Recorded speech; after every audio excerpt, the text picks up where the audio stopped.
ሰላም ጤና ይስጥልኝ። እንደምን አላችሁ የዛይ ቤተሰቦች? ዛሬ የምናወራው ስለ አንድ ለብዙ ዲጂታል ስራ ፈጣሪዎች የሞትና የሽረት ጉዳይ ስለሆነ ርዕስ ነው። ዛሬ የምናወራው ኤትሲ ላይ ስለምትገኘው ስለዚያች የመጀመሪያዋ ጣፋጭ የሆነችና ህይወትን ስለሚቀይረው የመጀመሪያ ሽያጭ ወይም ፈርስት ሴል ነው።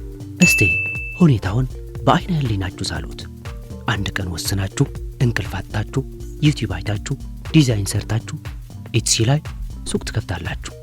ምርታችሁን ለጥፋችሁ ፐብሊሽ የሚለውን በተን ስትጫኑት ትልቅ ተስፋ ይሰማችኋል። በቃ አለቀ፣ አሁን ብር መግባት ይጀምራል ብላችሁ ታስባላችሁ። ስልካችሁ ላይ ያለውን የኤትሲ ሴለር አፕሊኬሽን ከፈት አድርጋችሁ ትጠብቃላችሁ። 5 ደቂቃ ያልፋል፣ ምንም የለም። 1 ሰዓት ያልፋል፣ ምንም የለም። እስቲ ሪፍሬሽ ላድርገው ትላላችሁ። 0። 1 ቀን፣ 2 ቀን፣ 1 ሳምንት፣ አሁንም 0። ኖ ቪውስ፣ ኖ ቪዚትስ፣ ኖ ሴልስ። ይህ ዝምታ፣ ይህ የገበያ ማጣት በጣም ያስፈራል። ብዙ ሰዎች ተስፋ የሚቆርጡት እዚህ ጋር ነው። ይህ ነገር አይሰራም ይላሉ። እኔ እድል የለኝም ይላሉ። የኢትዮጵያ ገበያ ይሻለኛል ብለው ወደ ኋላ ይመለሳሉ። ግን ወዳጄ ዛሬ አንድ እውነት ልነግርህ ነው የመጣሁት። ችግሩ ኤትሲ አይደለም።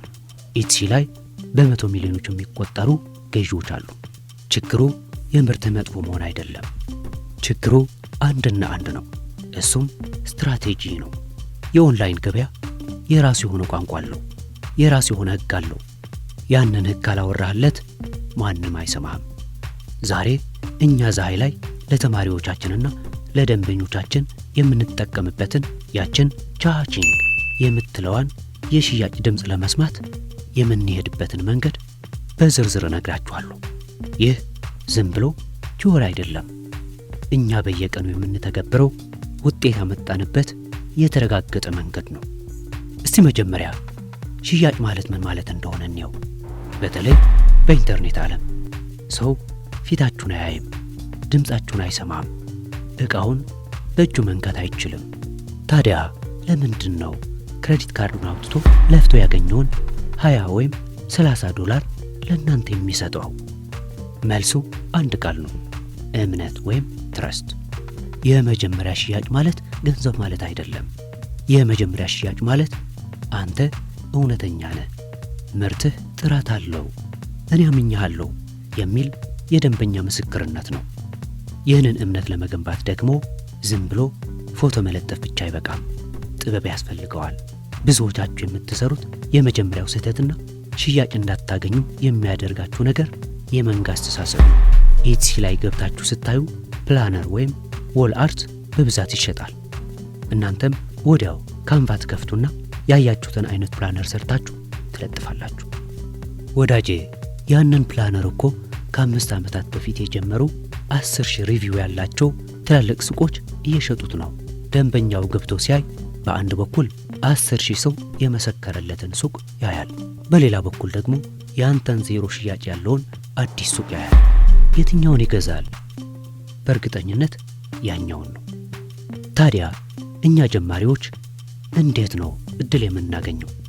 እዚህ ጋር ነው የዛይ የመጀመሪያው ስትራቴጂ የሚመጣው። እኛ ኒች ሪሰርች ወይም የገበያ ጥናት የምንለው ነገር ላይ ነው ጊዜያችንን የምናጠፋው።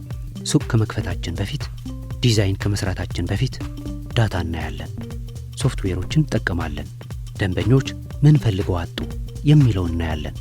ለምሳሌ ዲጂታል ፕላነር የሚለውን ቃል ብትፈልጉ በሚሊዮን የሚቆጠሩ ውጤት ታገኛላችሁ። እዛ ውስጥ መግባት ራስን ማጥፋት ነው። ነገር ግን እኛ ጥበብ እናደርገዋለን። አምሃሪክ ዲጂታል ፕላነርስ ፎር ነርስስ ወይም ኢትዮጵያን ዌዲንግ ቼክሊስት ብለን ብንፈልግስ ምናልባት 5 ወይም 10 ምርት ብቻ ሊኖር ይችላል። ተፈላጊነቱ ግን አለ። አያችሁ፣ የመጀመሪያው ሽያጭ የሚገኘው እዚህ ጋር ነው። ውድድር በሌለበት ወይም ውድድር ባለበት ግን ማንም ባልነካው አቅጣጫ ወይም አንግል ስትገቡ ነው። ደንበኛው ያንን ቃል ሰርች ሲያደርግ ያንተ ምርት ብቻውን ጎልቶ ይወጣል። አማራጭ የለውም። ካንተ መግዛት ግዴታው ይሆናል።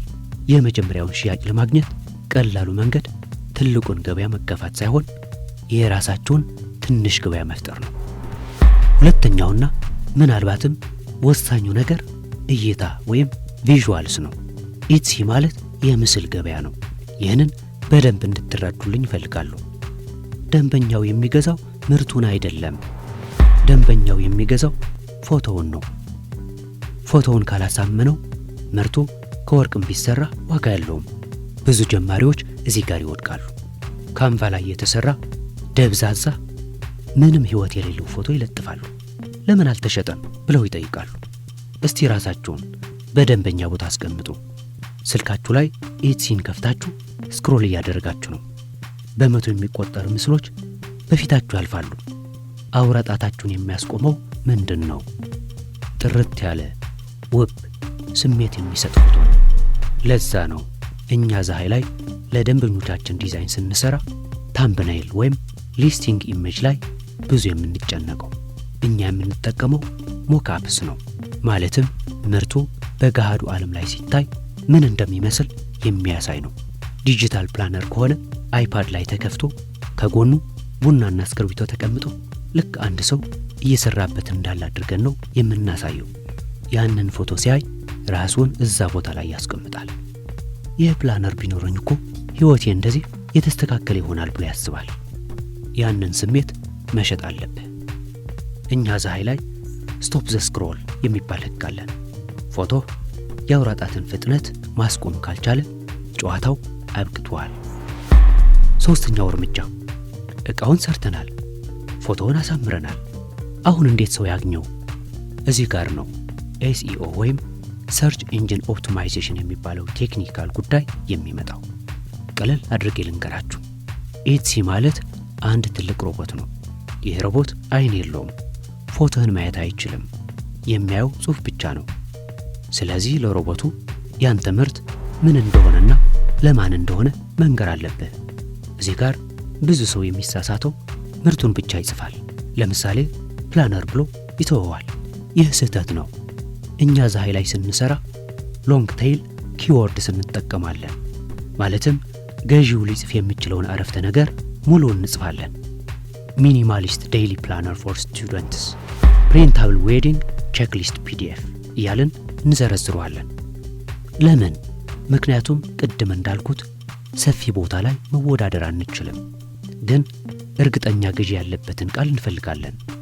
የዛሃይ ኤስኢኦ ባለሙያዎች ለደንበኞቻችን የሚሰሩት ይህንን ነው። አልጎሪዝሙ የሚወደውን ደንበኛውም የሚፈልገውን ቋንቋ አዋህዶ መጻፍ። ምርትህ ገጽ 1 ላይ ካልወጣ ወይም ቢያንስ ገጽ 2 ላይ ካልወጣ እንደሌለ ቁጠረው። ኤስኢኦ ማለት የሱቅህ አድራሻ ማለት ነው። አድራሻ ከተበላሸ ማንም ሊመጣ አይችልም። አራተኛውና ብዙ ጊዜ እንደ ሚስጥር የምንይዘው ግን ዛሬ የምነግራችሁ ስትራቴጂ ዘላውንች ስትራቴጂ ወይም የዋጋ አሰጣጥ ስልት ነው። አሁን በደንብ ስሙኝ። አዲስ ሱቅ ናችሁ። አንድም ሽያጭ የላችሁም። አንድም ሪቪው የላችሁም። ደንበኛ ሊገዛ ሲል ይህ ሰው አዲስ ነው፣ ባይልክልኝስ፣ ምርቱ ባይሰራስ ብሎ ይጠራጠራል። ይህንን ጥርጣሬ ለመስበር አንድ ትልቅ መስዋዕትነት መክፈል አለባችሁ። እሱም ዋጋን መስበር ነው። እኛ ዛሃይ ላይ አዲስ ሱቅ ስንከፍት የመጀመሪያዎቹን 2 ሳምንታት ግራንድ ኦፕኒንግ ሴል እናደርጋለን። ዋጋችንን ከገበያው በታች አንዳንዴም እስከ 60% ቅናሽ እናደርጋለን። ለምን? እኛ ማትረፍ አልፈለግንም? ፈልገናል። ግን አሁን ጊዜው የትርፍ አይደለም። አሁን ጊዜው የመረጃና የምስክርነት ነው። አንድ ምርት በተለምዶ $10 የሚሸጥ ከሆነ እኛ በ$3 ወይም በ$4 እንሸጠዋለን። ይህ ለደንበኛው ኖ ብሬነር ይሆንለታል። ዋው፣ ይህ ምርት በዚህ ዋጋ ባይሰራም እንኳን የምከስረው $3 ነው፣ ልሞክረው ብሎ እንዲገዛ እናደርገዋለን። ዓላማችን ምንድን ነው? ያችን የመጀመሪያዋ ሽያጭ ማግኘት። ያ ሰው ገዝቶ ሲጠቀምና ሲወደው 5 ኮከብ ሪቪው ይሰጠናል። ያቺ የመጀመሪያዋ 5 ኮከብ ከ$1000 በላይ ዋጋ አላት። ምክንያቱም ቀጣይ ሰው ሲመጣ ኦ ሰው ገዝቶ ወዶታል ብሎ እንዲያምን ታደርጓለች። የመጀመሪያዎችን 10 ሽያጮችና 5 ሪቪዎችን ካገኘን በኋላ ዋጋችንን ቀስ በቀስ ወደ ትክክለኛው ዋጋ እንመልሰዋለን። ይህንን ስትራቴጂ ብቻችሁን ሆናችሁ ለመተግበር ስሜታዊ ልትሆኑ ትችላላችሁ። እኛ ግን ቢዝነስ ነው የምንሰራው። ቢዝነስ ደግሞ ስሜት አይፈልግም፣ ስትራቴጂ ይፈልጋል። አምስተኛው ነጥብ ከዚህ ሁሉ በኋላ የሚመጣው ውጤት ነው። ያቺ የመጀመሪያዋ ቻቺንግ ድምፅ። አንድ የዛይ ተማሪ ታሪክ ልንገራችሁ። ይህ ልጅ ለወራት ሞክሮ አልተሳካለትም ነበር። ወደኛ መጣና የአውቶሜሽን አገልግሎታችንን ተጠቀመ። እኛ ቅድም የነገርኳችሁን ስራዎች በሙሉ ሰራንለት። ኒች መረጥን፣ ዲዛይን ቀየርን፣ ኤስኢኦ አስተካከልን፣ ዋጋ ወረድን። ለ3 ቀናት ዝም አለ። በአራተኛው ቀን ጠዋት ሲነሳ ስልኩ ላይ ኒው ኦርደር የሚል አረንጓዴ ምልክት ታየ። የሸጠው $4 ነው። ትልቅ ብር አይደለም፣ ለአንድ ቡና እንኳ አይበቃም። ግን ደስታው ወደር አልነበረውም። ደወለልን። ዘሃይ ሰራ እኮ ይቻላል እኮ አለ። ያቺ $4 ወይም $7 ወይም $10 ዋጋዋ ገንዘቡ አይደለም፣ ዋጋዋ ፕሩፍ ኦፍ ኮንሴፕት ነው። ይህ ሲስተም እንደሚሰራ ማረጋገጫ ናት። አንዴ አንዱ ከገዛ ሁለተኛው ይገዛል፣ ሁለተኛው ከገዛ 10ኛው ይገዛል።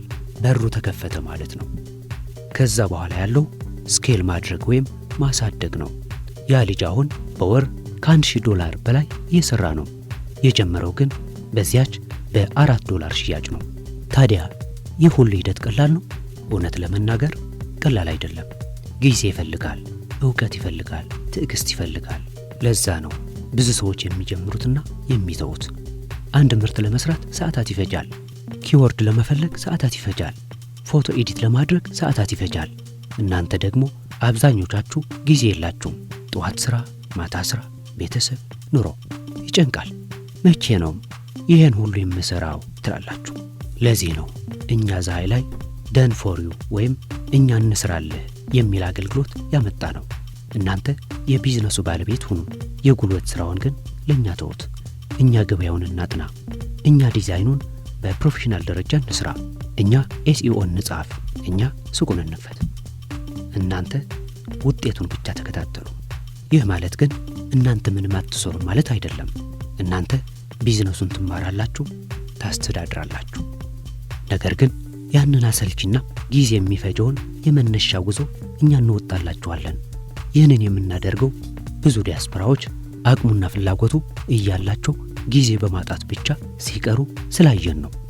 ወዳጆቼ ኤትሲ ላይ የመጀመሪያውን ሽያጭ ማግኘት የሮኬት ሳይንስ አይደለም። ነገር ግን እድልም አይደለም፣ ሳይንስ ነው። ቅደም ተከተል አለው። 1000 ምርት ስለለጠፍክ አይመጣም። አንድ ትክክለኛ ምርት ለትክክለኛ ሰው በትክክለኛው ጊዜና ዋጋ ስለለጠፍክ ነው የሚመጣው። ይህንን ቀመር ከተረዳችሁ ኤትሲ ማለት የነጻነታችሁ መጀመሪያ ነው።